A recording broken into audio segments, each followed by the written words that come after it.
Hey guys, welcome to my tutorial on how to build a computer from scratch. Quickly actually showing you the components that I have purchased to build this computer and the main components that I need to start up with. I did not include a CD-ROM at the moment because I don't need one. No, I do have an external, but so far we have surge protector, a flat screen, the power supply, keyboard, processor, the RAM, as well, also the hard drive, the case, and the motherboard as well. So with all these components, we'll get started. Okay guys, so in this moment I'll be talking about a brief introduction of the case and the components that comes with the case itself, such as a speaker and the screws as well. But first of all, I would like to talk about the speakers first. Speakers actually, it's a very important component actually that you have to have it installed in the motherboard. The reason being is because if something happens in your motherboard and one of the components fell, one of the peripherals like a hard drive for example, maybe the RAM or any other things such as the PCI Express or like a video card, to make it simpler to understand, you will hear some beeps, and these beeps actually mean something though, whether they're short or long beeps. So it's very important to know how many beeps you get. So it's very important actually to have this installed. So if you don't hear anything once you boot up your computer, you're fine. Everything else, you gotta pay attention to it. Okay guys, so in this case right now we'll be talking about like the processor itself. This model right here, I got an AMD so far, and it's a quad-core processor, clock at 3.9 gigahertz with a turbo up to 4.2 gigahertz. So what I'm showing you here right now, it's a little indicator. It's like a triangle indicator. What this does, let me show you. Let me zoom in a little bit so you can have an idea what it looks like. If you see at the socket, you can actually tell that each corner, as you can see, each corner, you know, it's like an indication. That's where you gotta look for the little triangle signal. That's where you gotta place the processor. In other words, you had to match up in order to actually place the processor inside this on the socket. So it's very important. Okay, so before we install it, we actually went through over this. So right here, if you can see this like little stick right here, you had to pop it out. Some of the sockets are a little bit different though, but it's you gotta use the logic on how to open this. So all you have to do is just pop it up, and this will allow you to properly install or place the processor where it should go. So remember the indicator, it's like a triangle, golden triangle that's on the processor, as you can see on the corner of the socket. I'm sorry, you can't actually see it very well, but it indicates where it's supposed to go to. So you just gotta find the right spot. There you go. Right, so once you put it in place, it should fall right in. Like there was no hesitation whatsoever. Alright, so once you put it in, you gotta, it's not recommended to wiggle or anything though, so to find out. So what you do, as you can see, basically just bring down the little stick and you should be all set. Okay guys, so up to this point right now, we have the processor installed. It's already in place. As you can see, when we dropped the stick, it's already like nicely placed now. Now we have the heatsink. The thermal compound is already pre-installed, so there's no need for you to buy an extra and then apply again. These heatsinks already come with, as you can see. So there's no need actually to it. Too much of it could be bad for a CPU. It could make it could get a little messy though. So, and once they fall right on the motherboard, you have to be careful with it. You can make sure you gotta clean up, but in this case there's no need to. In aftermarket, you might want to rethink of using one of those compounds. Now, as you can see on the sides, there's actually like some brackets. That's where you're gonna have the heatsink attached to, and then we're gonna have it locked in to make sure that it doesn't go anywhere, it doesn't fall right off when you actually install the motherboard and you're ready to have it tilt. Alright. Okay guys, so we're ready now to have the heatsink installed. So first thing you want to do is, when you have it installed, you want to make sure where you want to, which side you want to place it, of course. So you can see there's a tiny little lever, that indicates, it's like a lock indicator though. Once you put the brackets on each side, it indicates pretty much how it should lock in. Okay. All we gotta do is just find a good spot. There you go. Alright, now so you can see on the side, see, like, we have actually pressed in. See, the clips are already it's like it's properly inserted. So you can see right there, I'm pointing at, it's already inserted there, it's not moving at all. All we had to do now is like twist the lever here that we have here. Okay, let me give you a quick look. Alright, so you can have an idea. Now we're gonna twist this so we can firmly lock in a moment. Alright, so you gotta do is just twist, and when you hear that, there you go, pretty much gonna click in. There you go. Alright, see, as you can see, it stays firm, shouldn't move at all. I can't even pick it up. Alright, it feels great, it feels solid. Alright, so, and that's pretty much how you actually install a heatsink. Okay guys, so once you have the heatsink installed, we're gonna move on with the RAMs. Okay, let me just open this up quickly. Alright, now RAMs are they're the easiest components actually to install on a computer. They're very simple, but you know, they have what's called indicators too, because these are the new models, the DDR3. I mean, it's been around for a little while, but you had to make sure that these are properly placed in. Like here, this indicator, for example, you had to match up, use the logic when you place the RAM on the right at the socket on the motherboard.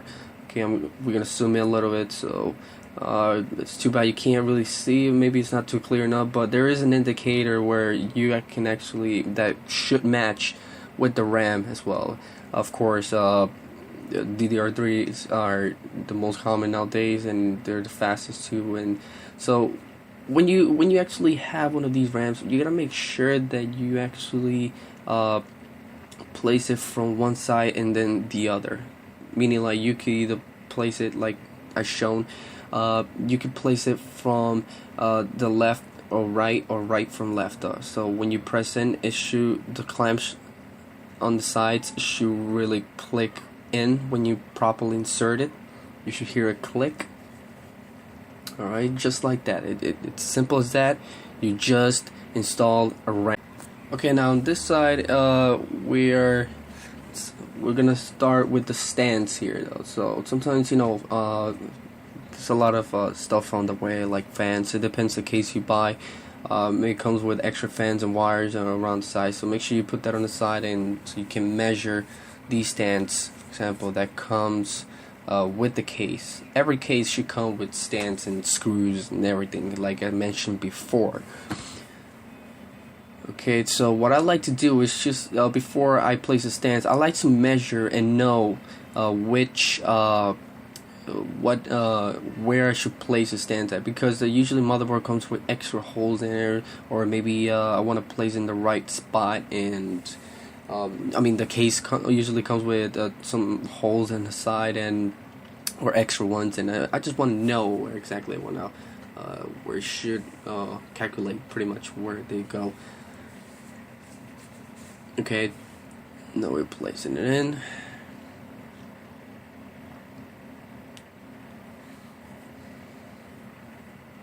Okay, so when I look at it, see how it should be.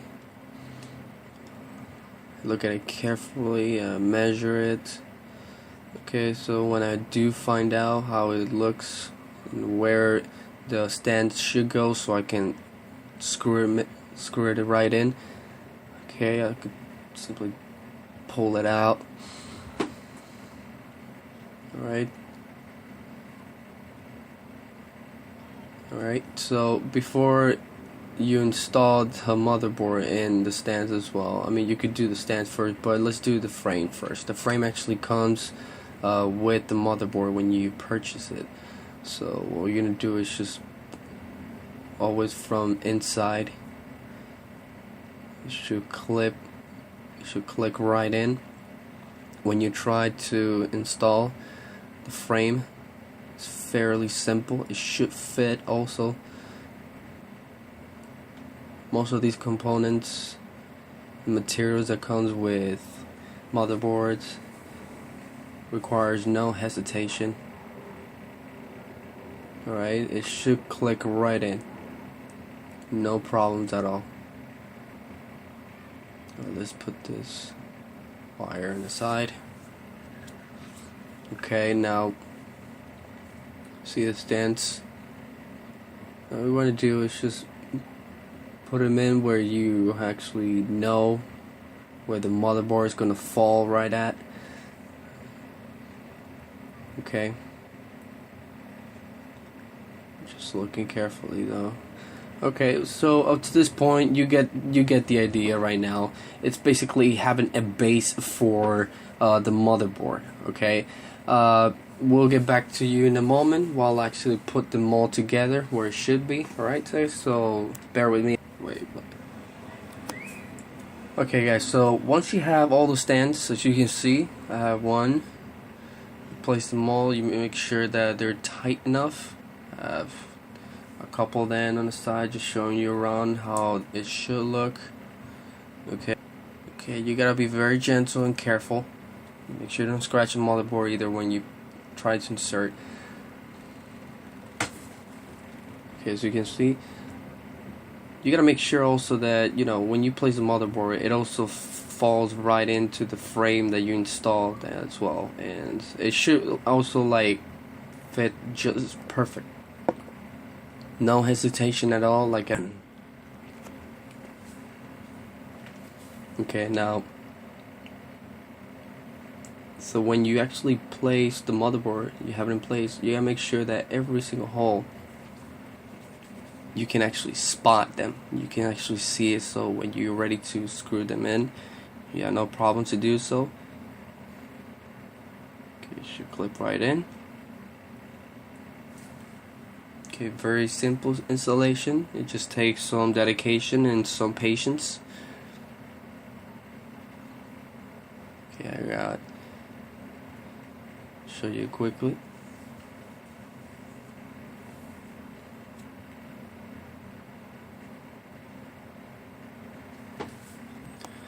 Okay, guys. Now up to this point, we'll be working on the power supply. But first, I'm gonna tighten up the screws first. Okay, I really skipped this part because it takes quite some time. Also, it's something that you don't want to see at the moment. So you can have an idea how it's supposed to be. Okay, when you place them all in. Alright, I gotta tighten them up a little more. Okay. Make sure it's right in place. Okay.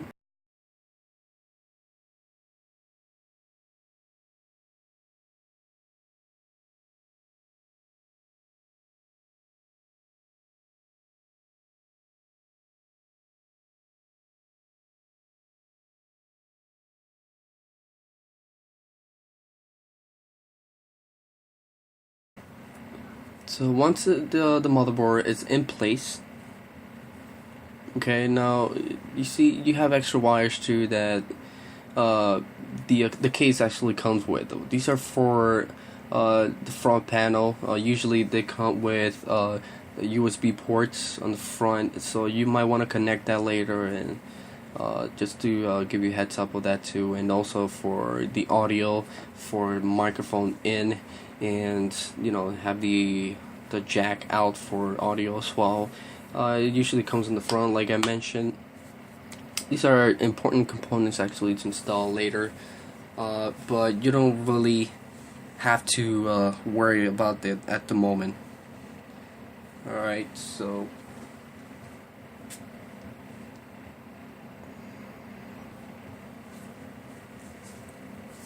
put this on the side.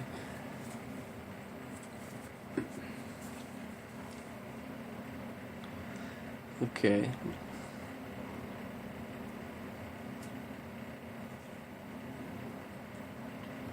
Now, what we're gonna do so far, these wires, we should put it on the side for now. Okay, alright, so now we want to start. Okay, we're gonna move this. We're gonna start with the power supply. Okay. So when you place the power supply, okay, you gotta make sure you do. Okay, you gotta make sure you do it from the inside. Alright, supposed to properly fit there. It looks really messy right now, but we'll be fixing that later.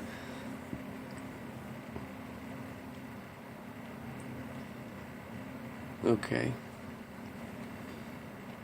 Now we're gonna do is just you gotta properly face it like there. You see, it's supposed to like fit right in now. Okay, so we'll be fixing the wires in a few though. If you do it from the outside, obviously it's not gonna fit right in if you insert it though. So as you can see, the fan is facing down. It has to face down, of course. So the other fan, the case fan that's there, so it'll suck the hot air out that comes that blows right in, so you have a proper ventilation though on that side. Okay, so far this is how it should really look like. As you can see on the back, you have 4 holes right there with the power supply is supposed to have the screws right in now. As you can see, all the 4 holes there. So remember the screws I mentioned before, you had to make sure that you use the screws there. Also the frame, you notice that it looks really nice and neat how it's actually properly placed. That's how the back of the computer should look like. Okay guys, so to this point, if you have we have installed the power supply so far, and also the motherboard. Now what we're gonna do now is to have all the components connected, so bear with me, it's a lot of cables to have on all the places. At this point it looks really messy, as you can see, but I got a small gap right over there where I can actually reroute the cables and then bring it right through this way though.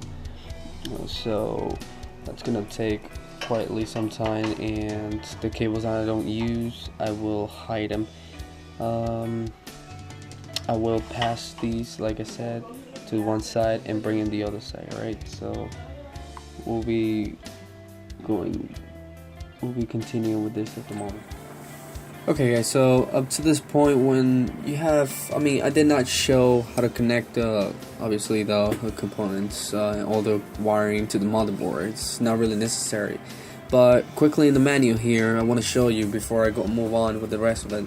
Notice that the motherboard has labels on it.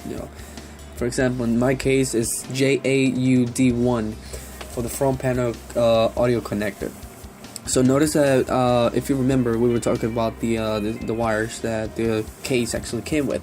So this is what we're going to use it for. The motherboard actually gives you instructions on how to plug in these wires, connect them properly, so you can actually have a fully operating component actually. I have all the lights and all the necessary tools, have it plugged in. As you can see, we have the hard drive LED, the reset switch. We also have the power LED, the negative side, and the positive, of course. Alright, so if we look closely, alright, so notice that there's a label. You see, it says JFP1. So if you look at the manual, like I said, as I mentioned before, you see that it indicates how you should plug it in correctly, though. Alright, this is more like building Legos, in other words. So everything should fit, properly, and then every wire that you plug in, like for example the 24 pin that's right next to the ramp, it should fit. You have no problems at all whatsoever. So these wires here, of course, there are 4 of them. It's not really complicated. Just look at the manual, match them up, and basically just follow it up how it says, how it tells you what to plug in where, and there's absolutely no hesitation whatsoever in this case.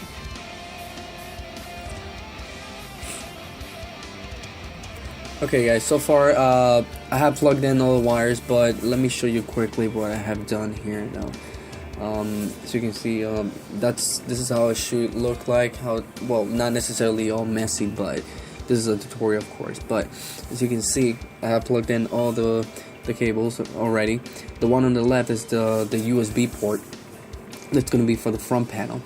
The right side will be all the wires that I actually mentioned, that according to the booklet actually that came with the motherboard, that tells me how to plug it in, and that's basically what I did. As you can see, I don't know if you can see clearly the labels on each connector, but this is to get you have an idea how it should look. And also right here, the Bluetooth adapter. On this one, this is the HD audio. This is actually enables the functionality of the front panel, microphone, and audio. And as you can see, this is how your build really should look like after a while. Okay, so as you can see, I already placed the hard drive. Some cases actually come like like that little box in it, or kind of like a cage for you to fit in the hard drive with no problems. And you're gonna be using the screws that came with the case. So basically, what you're gonna do is just make sure you screw them in properly, and make sure it stays, and doesn't really come loose.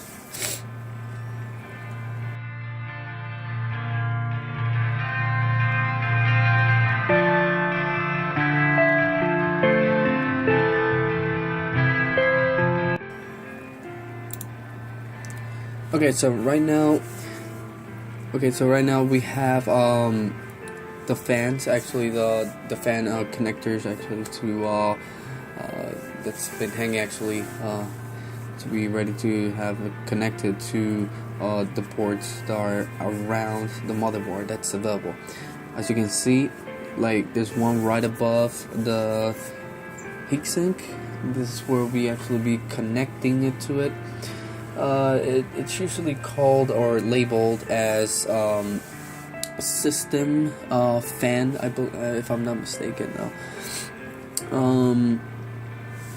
So basically, just find the proper route, to have these wire plugged in correctly. I'm just trying to figure it out. Best way actually to have it plugged in for the moment, but of course you can actually fix that later. But for the sake of the tutorial, we're just doing this as fast as we can, so you get the idea how to get things done on your own when you are actually ready to do this and know what to do. Alright, so once you have that plugged in, now we'll be ready to have the hard drive now installed. Now, as you can see, of course, SATA is now compatible to the hard drive.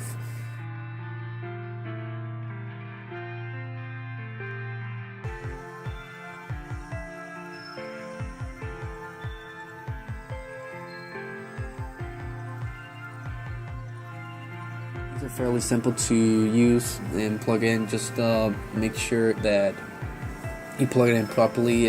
It's like I said, it's like building Legos, and make sure it's when you look at the SATA adapter, make sure you're gonna see like a kind of like an L shape in a way. So make sure you match that with the hard drive or any other component that SATA supported. And when you plug it in, it should fit right in, no problem at all.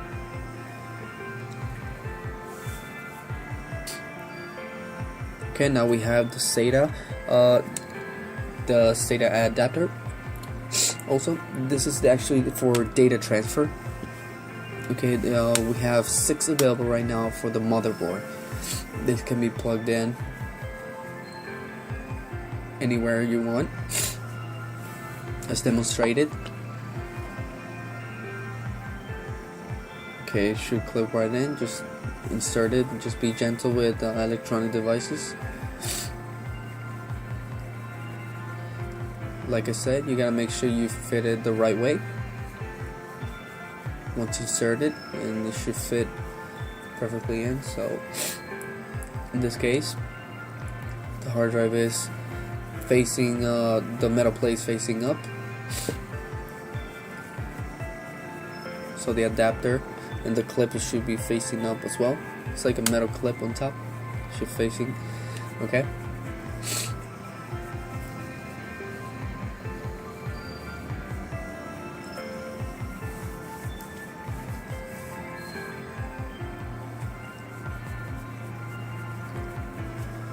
Okay, now we have the system fan too, or the case fan. These fans usually, let's tie them off first. But I was gonna say that these fans, it's got its own. It's got it's about I believe it's 3-hole. Yeah, it is a 3-hole adapter. So you can see, it should fit also into the motherboard. One of those motherboard sockets. Just place them in. Remember, look for the labels. Just make sure you read it. Make sure you plug it in where it's supposed to be plugged in at.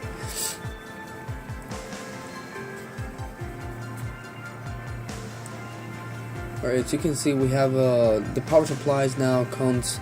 It's mostly SATA, but now it also comes with a Molex adapter, of course, because you know we still use some ancient Molex adapters here, like the fan, for example.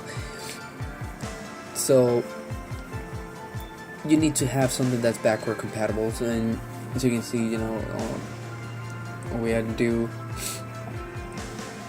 Okay, as you can see, we have the adapter actually to plug into the fan.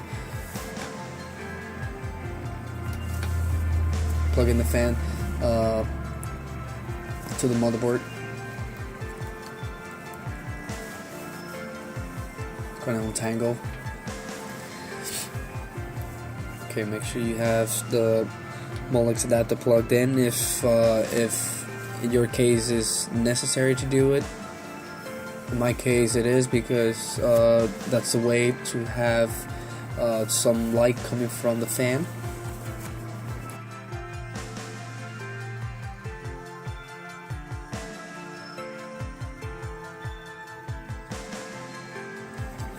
Okay guys, so as you can see right now, we have my setup already. We're about to fire it up, and this just showing you quickly how it's supposed to look like.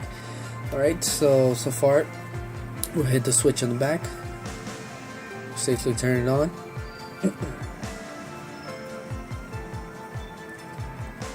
and we'll just wait for proper boot up. Oh, that's okay. We just need to restart it.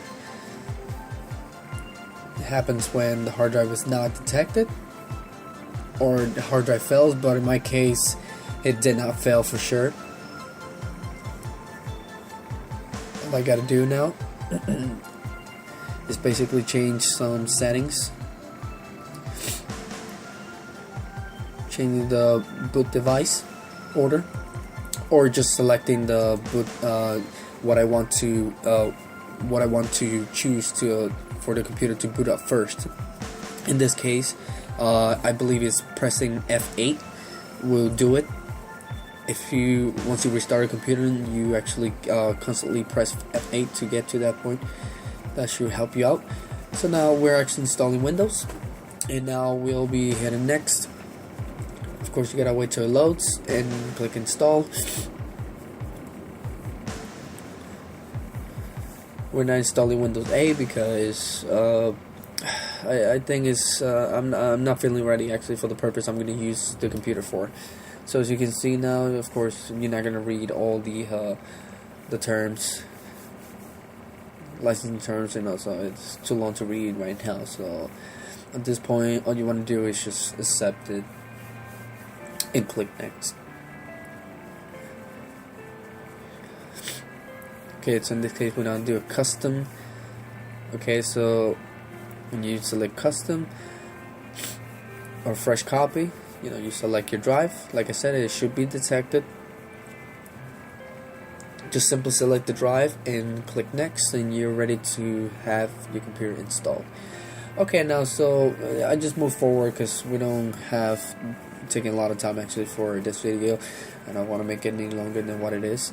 So as you can see, the installation is about to be done, but as you can see also that I have actually plugged in another or actually have extended the monitor, connecting an HDMI to the TV and using the VGA adapter to the monitor. The reason being is because I'm testing the onboard video card to make sure that my actual motherboard it's compatible to have two monitors actually connected at the same time, so I can later extend it.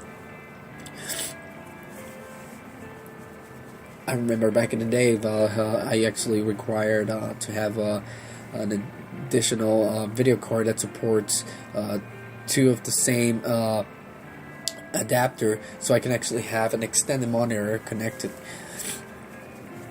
Okay, so right now to this point, we are completing the installation. Okay. Right, so once it's complete, I mean, it's usually not going to be as fast as this, but I'm actually fast forwarding everything though. It should boot up properly though. So to this point, thanks very much guys for watching my video. I hope it was very instructional. As you can see, it's fully operable. I hope you really enjoyed the moment, and any questions, any comments, please comment, rate, and subscribe, and thanks for watching guys.